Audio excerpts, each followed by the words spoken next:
Aujourd'hui, je voudrais pouvoir parler de l'espérance sur un texte de Romains chapitre 8, les versets 24 à 25. Alors, je la lirai dans la Nouvelle Bible en français courant, tout d'abord, ce texte qui nous dit ceci: « Car nous avons été sauvés, mais en espérance seulement. Si l'on voit ce que l'on espère, ce n'est plus l'espérance. Qui donc espérerait encore ce qu'il voit? Mais si nous espérons ce que nous ne voyons pas, nous l'attendons avec persévérance. » Cette semaine, j'ai préparé mon cours pour la faculté de théologie. Pour l'instant, je donne un module sur l'accompagnement spirituel.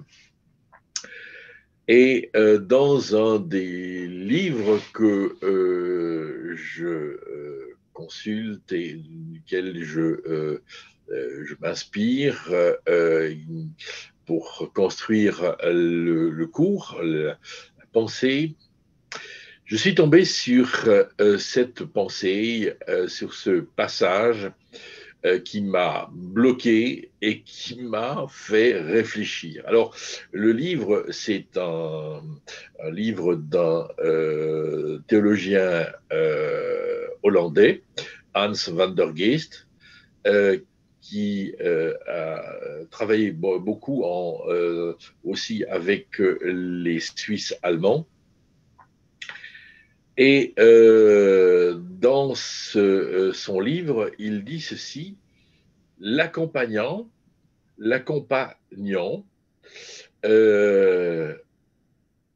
compte, donc celui qui accompagne quelqu'un, donc c'est la démarche du pasteur ou de l'aumônier ou de la personne en position de relation d'aide qui accompagne quelqu'un qu'elle doit suivre. Et donc, on est en train de parler aussi, excusez-moi, il fallait que je le dise, je l'ai omis, d'un suicide. Donc, au fond, notre réflexion pour l'instant, c'est comment accompagner une personne suicidaire ou pré-suicidaire. Voilà. Donc, c'est cet accompagnement-là dont il s'agit plus précisément. Donc, quelqu'un qui, quelque part, a décidé, ou d'ailleurs est passé à l'acte, a fait une TS, donc une tentative de suicide, et qu'il est nécessaire d'accompagner. Et Van der Geest dit ceci: l'accompagnant compte sur une espérance qui n'est pas toujours évidente. Et il cite le texte de Romains, chapitre 8, verset 25, « Voir ce qu'on espère n'est plus espérer ce que l'on voit. Comment l'espérer encore? Mais espérer ce que nous ne voyons pas, c'est l'attendre avec persévérance. » Et Van der Geest continue en disant « L'espérance nous porte en avant, même si l'on ne discerne pas toujours l'avenir avec précision. » Comme si, quelque part, on était dans une espèce de brouillard. Hein. Elle ne se laisse pas fabriquer par des efforts, ni atteindre par une quelconque analyse. Donc, en ce qui le concerne, et ce qu'il dit, c'est qu'au fond, l'espérance, c'est pas quelque chose que je vais pouvoir construire par moi-même. Elle provient, dit-il, de l'autre face de la vie, du mystère de relations humaines. Donc, au fond, l'espérance, dans ce qu'il dit, l'espérance, je ne peux pas la construire moi-même, elle ne peut pas arriver de mon propre fond, je ne peux pas arriver à la cerner par moi-même, mais elle va venir de l'autre. Alors, l'autre, c'est le tout autre ou c'est l'autre qui est en fait compte l'accompagnant, hein, qui devient quelque part cette figure aussi d'espérance. Elle provient de l'autre face de la vie, du mystère, de la relation humaine. Et puis il continue, il dit, elle vient comme, donc l'espérance vient comme un cadeau par des chemins qui ne sont pas ceux de la parole, par contagion, c'est la grâce, on la trouve, on la reçoit, on la partage. Donc c'est comme la grâce, c'est quelque chose qui nous parvient, qui nous touche. Elle est irrationnelle, dit-il. Et c'est ce qui m'a arrêté dans la réflexion de cet auteur, de cet théologien, pour lequel d'ailleurs j'apprécie, que j'ai apprécié et reçu pas mal d'enseignements. Mais là, il arrive à me dire, elle est irrationnelle, l'espérance est irrationnelle. Et d'une certaine façon, moi j'aurais voulu vous poser la question, parce que dans ce moment-ci, le moment que nous vivons, le moment présent, le temps il y a plus d'un an maintenant que nous vivons confinement, petit déconfinement, reconfinement, etc., etc., etc. Il y a un an que nous vivons des chauds et des froids, il y a un an, plus d'un an, que nous entendons des chiffres invraisemblables concernant le nombre de décès ici et là, et là, et là, et là. Tiens, est-ce que vous savez, en France, les dernières statistiques en sociologie nous disent qu'il y a combien, à votre avis, y a-t-il de tentatives de suicide en France par an?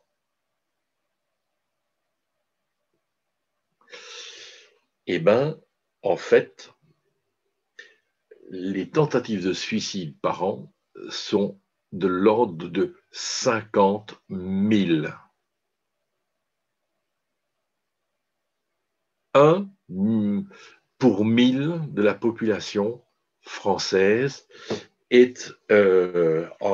fait une tentative de suicide, et suicide que l'on ne parle pas toujours, hein, que le suicide des adolescents, c'est la deuxième source de mortalité chez les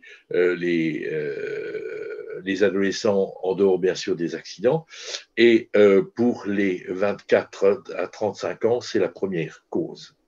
Donc, il y a quelque chose qui est problématique sur le suicide. Mais en fait, compte, aujourd'hui, nous sommes dans cette période où on a du mal à vivre. On a du mal à vivre avec ces chauds, ces froids, ces mensonges, ces vérités assénées comme ça, et qui arrivent, on se pose des questions par rapport à quoi, par rapport à où. Et au fond, nous sommes toujours dans cette dimension d'un mieux. Mais on pose aussi la question, quel avenir? Quel avenir après le Covid? Et les images, la dimension que l'on a et qui sont communiquées par les médias, c'est qu'au fond, l'avenir est sombre, l'avenir sera fait d'impôts, de faillites, de chômage, l'avenir, dans ce qui nous est dit d'une certaine manière et qui nous est apporté, ben, c'est pas très gai pour les années qui viennent et pour les générations qui nous suivent. Euh, et au fond, en fait, on se pose la question, mais l'espérance. Et puis, ce qui m'a choqué chez euh, Hans van der Geest, c'est la, la l'espérance est irrationnelle. Donc, irrationnel, euh, quelque chose qui est irrationnel, c'est quelque chose qui n'est pas rationnel, donc ce n'est pas quelque chose qui est logique.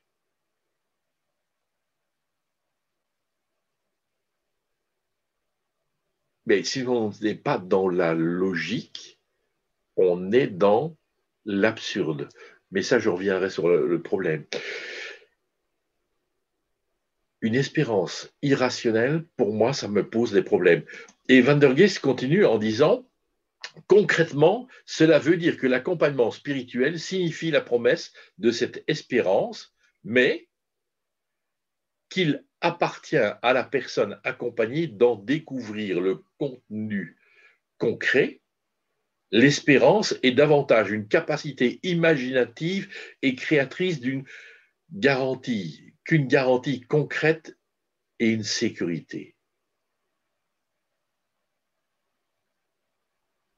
Alors, il y a des choses qui moi, me posent des problèmes. Alors, c'est vrai que par rapport à mon espérance, quand moi, je me questionne, et vous devriez vous questionner là maintenant, tout de suite, en disant, mais pour moi, l'espérance, c'est quoi? Alors, c'est vrai qu'il y a des choses que je n'arrive pas à dessiner. Il y a des choses que je n'arrive pas véritablement à appréhender, à pouvoir dire, voilà, c'est comme ça que ça va se passer. D'ailleurs, j'ai toujours été très peu prolixe par rapport à l'eschatologie, par rapport à la fin des temps, par rapport à comment ça va se passer, etc., etc. Je sais que Jésus revient, je le dis, je le proclame, j'en suis sûr, Seigneur revient, quand, comment et comment ça se passera, j'en sais rien. Donc, il y a des choses que... Mais, quant à dire une capacité imaginative et créatrice, alors, j'ai un souci parce que d'un autre côté, il a dit que j'étais pas capable de la construire. Et puis, ici, au travers de l'autre, l'autre va me donner les éléments avec lesquels je vais pouvoir créer et construire cela. Ça me pose problème. Donc, l'espérance irrationnelle.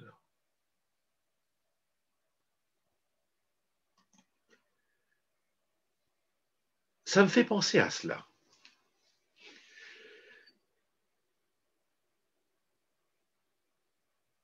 Une photo d'un homme, enfin je suppose que c'est un homme, au bord d'une falaise. Et ça me rappelle une de mes lectures. J'ai été un grand lecteur, un moment, il y a un temps où j'étais passionné par la philo, et j'ai beaucoup lu Kierkegaard, qui était un théologien, philosophe, il est plus philosophe que théologien, mais enfin, bon, il a quand même écrit des choses très, très théologiques, aux environs des années 1800. Et Kierkegaard, qui est danois, à un moment donné dit ceci, que notre vie, elle a des étapes. Elle a des étapes qu'il faut franchir, mais je reviendrai peut-être sur ces idées, un jour je reviendrai sur ces étapes qu'il faut franchir. Et puis, dit-il, à un moment donné, on est amené au bord d'une falaise, et là, il faut faire le pas en avant et sauter dans 20 000 brasses d'eau. Alors, je ne sais pas très bien combien ça fait 20 000 brasses, mais je suppose, et dans mes suppositions, je me suis toujours dit, mais ça doit être, pour lui, ça devait être énorme. 20 000 brasses d'eau, quelque part, la démarche est une démarche qui, au fond, le pas en avant est de l'ordre de l'absurde. La philosophie de Kierkegaard a donné naissance à la pensée existentialiste et notamment reprise par Sartre et un autre philosophe italien, Moravia, Alberto Moravia. Et Moravia en arrive à dire, mais si la vie est absurde, pourquoi continuer à vivre? Et donc, après être resté pendant un temps certain et un certain temps sur son divan, ça a duré pas mal d'années, Moravia a décidé de se suicider. Et là, j'ai un problème. J'ai un problème avec cela et au fond, quelque part, j'ai été heureux de découvrir Blocher. Blocher qui dit, mais non, la foi n'est pas irrationnelle, elle est très rationnelle. C'est objectif. Et je reprends Romains chapitre 8, car en fait compte, l'objectivité, elle vient de quoi? Elle vient d'où? Elle vient tout simplement de ce que l'écriture est la parole de Dieu. Alors que, quelque part, un autre théologien, que j'apprécie aussi, mais que j'apprécie pas son approche, lorsqu'il dit l'écriture devient parole de Dieu. Donc ça dépend de toi, ça dépend de moi.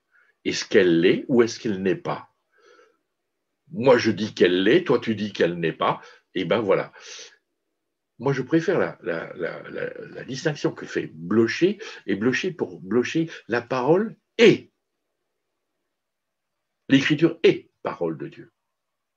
Et quand je reprends cette dimension-là, alors je dis, mais au fond, que j'y crois ou que je n'y crois pas, de toute manière, la parole est parole et elle me dit ce qu'elle me dit, même si je ne le crois pas. Et l'apôtre Paul va dire ceci, car c'est dans l'espérance que nous avons été sauvés. Or, l'espérance qu'on voit n'est plus une espérance. Ce que l'on voit, peut-on encore l'espérer? Mais si nous espérons ce que nous ne voyons pas, nous l'attendons avec persévérance. Car c'est dans l'espérance que nous avons été sauvés. Il est question du salut. Et c'est vrai que, en fait compte, ce qui a été, et nous l'avons souligné dans notre prière de louange, d'adoration, le Fils de Dieu lui-même est venu dans notre humanité, il s'est fait homme. Ce n'est pas une enveloppe, ce n'est pas c'est pas factice, il a été vraiment homme et comme l'a très bien dit Anne-Marie dans sa prière, il a connu la joie, il a connu la tristesse, il a connu la souffrance. Jésus est venu parce que c'était la volonté de Dieu, du Père, de réconcilier l'humanité, c'est-à-dire vous et moi, avec lui-même. Le Créateur ne pouvait pas rester séparé de la créature, mais comme la créature n'est pas capable par elle-même, comme ça a été très bien dit par Michel tout à l'heure, c'est pas par mes œuvres que je suis capable de mettre les choses en ordre. Donc il a fallu que ça soit Dieu lui-même qui vienne. Et comme je l'ai déjà dit maintes fois, mais que je le redirai jusqu'à la fin de ma vie, la colère qui devait tomber sur moi, parce que je suis un être pécheur, désobéissant et qui transgresse maintes et maintes fois la volonté de Dieu, en fin de compte, cette colère, elle est tombée sur le Fils de Dieu lui-même. C'est lui qui est mort sur la croix à ma place. Et la justice qui était la sienne, c'est devenu ma justice. J'ai été justifié. J'ai été justifié par lui. Mes péchés ont été pardonnés. Je suis aujourd'hui lavé. Et j'ai cette foi qui aujourd'hui me dit qu'en fin de compte, je suis sauvé. Mais je suis sauvé, mais en fait,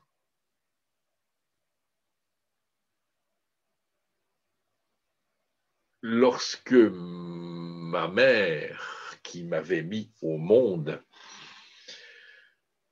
qui m'avait vu grandir, qui m'avait suivi pendant 27 ans de ma vie, un beau jour m'a rencontré et je lui ai parlé de Jésus et de la vie nouvelle que j'avais reçue. Elle m'a regardé avec des grands yeux en me disant « Je ne vois pas qu'il y ait quelque chose de changé ». Bon, les choses ont changé moralement, dans ma façon, mais physiquement, j'étais toujours le même.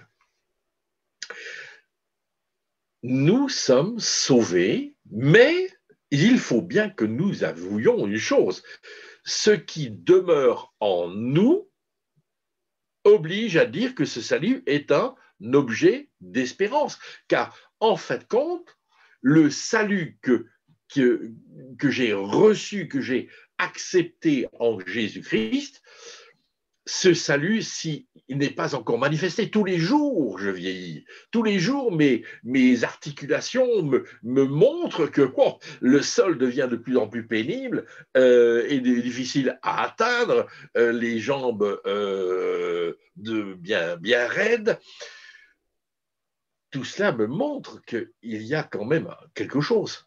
Mais en fin de compte, le salut, c'est je le vois parce que la croix me dit que, effectivement, Jésus est mort pour moi,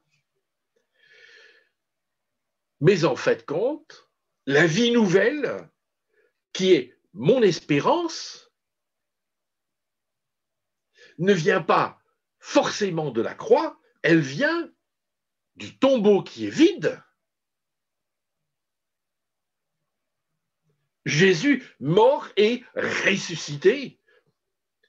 Mon pardon, je l'ai reçu à la croix, mais mon espérance, elle est dans le fait que la puissance de Dieu, la puissance du Saint-Esprit qui a rendu la vie à Jésus, en le ressuscitant d'entre les morts, aujourd'hui, j'ai cette espérance que cette résurrection, elle est encore pour moi aujourd'hui. Et j'ai foi en cette parole de Jésus, je suis la résurrection et la vie. Nous sommes dans le chapitre 11 de Jean, où il y a confrontation entre la vie et la mort, entre Jésus et Lazare qui est décédé. Il y a Marthe, il y a Marie qui est écrasée par cette mort et qui est assise, Marthe qui, elle, est en ébullition et qui vient au-devant de Jésus. Et la parole de Jésus qui dit, celui qui croit en moi vivra quand même, il serait mort. Et c'est ainsi que, en fait, compte, il va mettre à exécution cette parole qu'il a annoncée, que Marthe a reçue. Crois-tu cela? Dit Jésus. Oui, je crois. Marthe en est arrivée à entrer dans la foi de Jésus. Et c'est, en fait, compte, la foi qui me donne et qui m'ouvre la porte de l'espérance. C'est elle qui m'ouvre la porte de l'éternité. C'est par la foi. C'est par la foi en Christ, par la foi dans la mort de Jésus, mais aussi foi en la résurrection, la puissance de Dieu par le Saint-Esprit. Revenons à notre épître aux Colossiens. L'apôtre Paul dit, ainsi nous regardons non pas à ce qui se voit, mais à ce qui ne se voit pas. Vous vous souvenez que je m'appelle Thomas. Oh, le pauvre. Il ne croit que ce qu'il voit. J'ai été longtemps comme ça. Aussi, nous regardons non pas à ce qui se voit, mais à ce qui ne se voit pas. Car que ce qui se voit est éphémère, mais ce qui ne se voit pas est éternel. Souvenez-vous qu'en fait compte, l'espérance, c'est une patience. Or, bien souvent, nous sommes impatients. Nous voudrions que les choses se mettent telles que nous les désirons. Nous sommes dans l'impatience de voir et de rentrer dedans. Mais cette impatience, il y en a d'autres qui l'ont connue. Abraham a été le type de celui qui espère contre toute espérance. C'est bien ce que l'apôtre Paul nous dit dans Romains, au chapitre 4, au verset 18. Si vous avez suivi les études bibliques, on en a beaucoup parlé de la foi d'Abraham.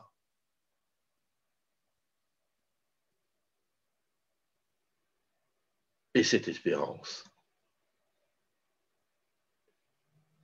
Mais en Genèse 16, nous avons Abraham, Sarah, et comme ça ne va pas assez vite, on y associe Agar, et vous savez, vous connaissez l'histoire, n'est-ce pas, de la mère porteuse.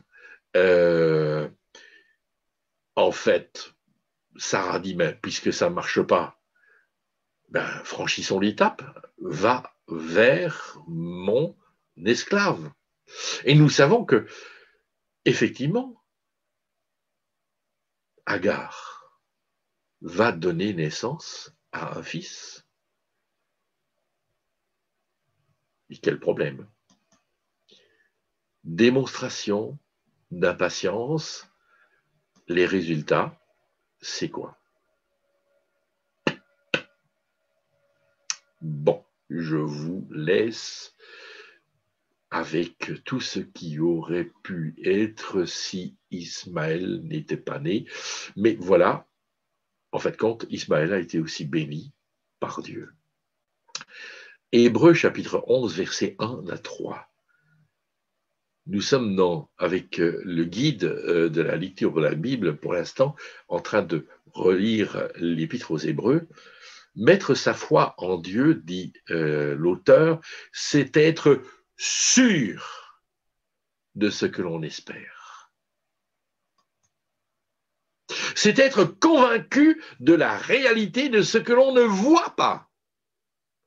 Nous ne marchons pas par la vue, nous marchons par la foi, dira Paul. C'est être convaincu de la réalité de ce que l'on ne voit pas. Et au verset 3, il dit, par la foi, nous comprenons que l'univers a été formé par la parole de Dieu, de sorte que ce qui est visible a été fait à partir de ce qui est invisible. Donc il y a une chose, c'est que ce qui n'apparaît pas à nos yeux, ce qui nous est caché, mais c'est ce qui est et qui transcende, qui fait que les choses peuvent devenir et qu'elles peuvent être visibles. Moi, j'aime beaucoup cette pensée de l'épître aux Hébreux, n'est-ce pas, par rapport à l'assurance. Or, dans notre vie, nous avons, est-ce que vous avez une assurance vie? Vous avez peut-être une assurance auto, vous avez peut-être une assurance transport, voyage. Attention, si vous pouvez avoir des remboursements ou pas. Vous pouvez avoir une assurance vie, vous pouvez avoir un portefeuille d'assurance avec etc., etc., un bouclier. En fait, notre façon de vivre, dans notre façon de vivre, et de nous prémunir et prémunir notre famille, nos enfants, qu'est-ce que nous faisons? Nous avons un tas d'assurances. Mais l'assurance du salut,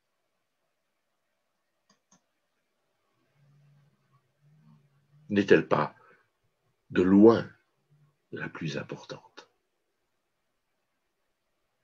En qui avons-nous placé notre assurance? En Jésus. Ça, c'est ma part des choses.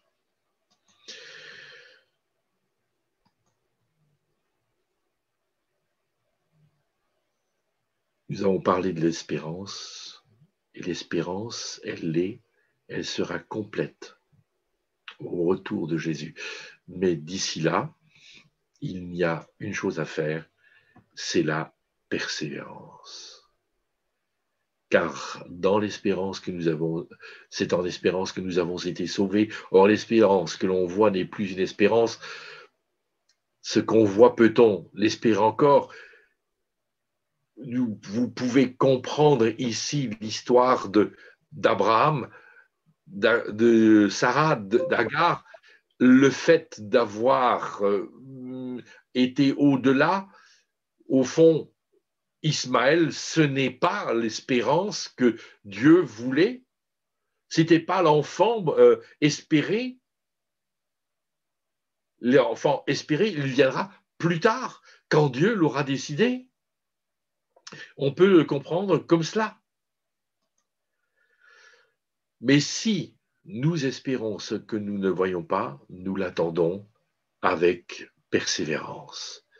Romains chapitre 2, verset 7 nous dira « Il donnera la vie éternelle à ceux qui s'appliquent à faire le bien et qui recherchent ainsi la gloire, l'honneur et la vie éternelle. »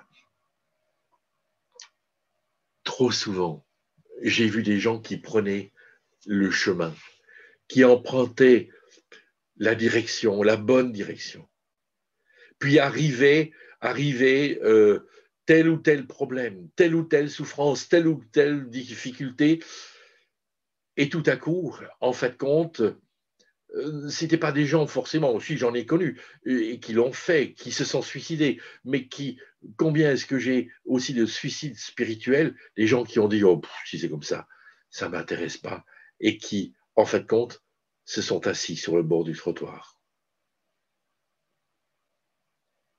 Mais Jésus était passé.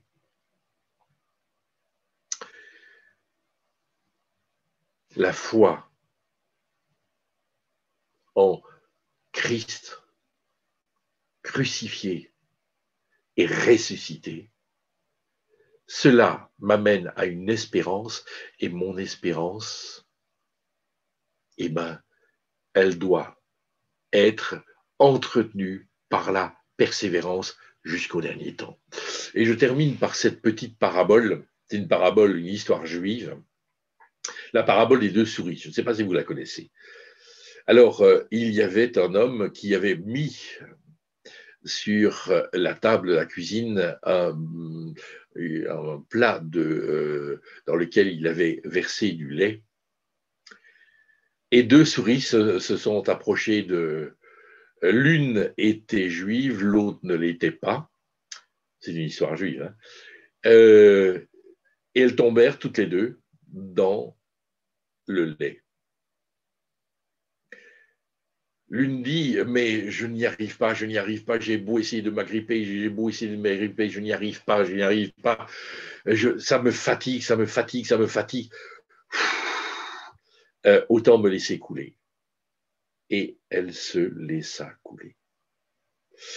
L'autre souris qui était juive et qui avait une notion de la parole de Dieu, elle se souvint de ce que Dieu dit en Deutéronome chapitre 30. J'ai mis devant toi la mort et le bien et le mal, la mort et la vie. Choisis la vie afin que tu vives. Et la souris, elle continua à pédaler dans le lait, mais le lait étant tellement battu qu'il devint du beurre. Et quand le beurre fut suffisamment dur, elle put ainsi sortir de j'allais dire l'assiette du plat, et elle put être se sauver. La foi, l'espérance, cela nous appelle à la persévérance. Prions ensemble. Seigneur notre Dieu, notre Père, dans ce temps où nous pouvons désespérer de tout, nous désespérons même de la vérité, nous sommes environnés de pensées qui sont négatives, de mensonges qui sont dits, redits, et des vérités, des contre-vérités. Nous ne savons plus très bien ce qu'il faut faire, ce qu'il faut croire, ce qu'il faut penser. Nous n'avons plus idée de l'avenir qui nous est réservé. L'un dit une chose, l'autre dit l'autre chose. Il y a des contradictions. Et au travers de tout ce qui est vécu, nous sommes déstabilisés. Mais Seigneur, nous voulons vraiment construire notre vie sur une assurance, sur ce qui est vrai. Et ta parole est la vérité, Seigneur. Ta parole est la vérité, et nous désirons vraiment que cette vérité, elle soit là comme l'appui sur lequel nous pouvons construire notre vie. Seigneur, merci pour la foi que tu nous as donnée, la foi que tu nous révèles, la foi que tu nous présentes en la croix. Merci de ce que, Seigneur, en la résurrection du Christ, nous avons cette ferme assurance que nous aussi nous ressusciterons pour la vie avec toi, celle qui n'en finira pas. Seigneur, fais en sorte que tes enfants persévèrent dans cette espérance et que cette espérance, elle grandisse de plus en plus. Seigneur, quand les signes du doute sont en train de, quelque part, de ronger notre espérance, Seigneur, fais en sorte de nous fortifier dans l'espérance. Je te prie pour mes frères, pour mes sœurs, je te prie pour ma famille, je te prie pour moi-même, Seigneur. Préserve-nous de ce qui gangrène. Seigneur, nous voulons rester fermes. Fais-nous grandir dans la foi. C'est en Jésus que nous te le demandons. Amen.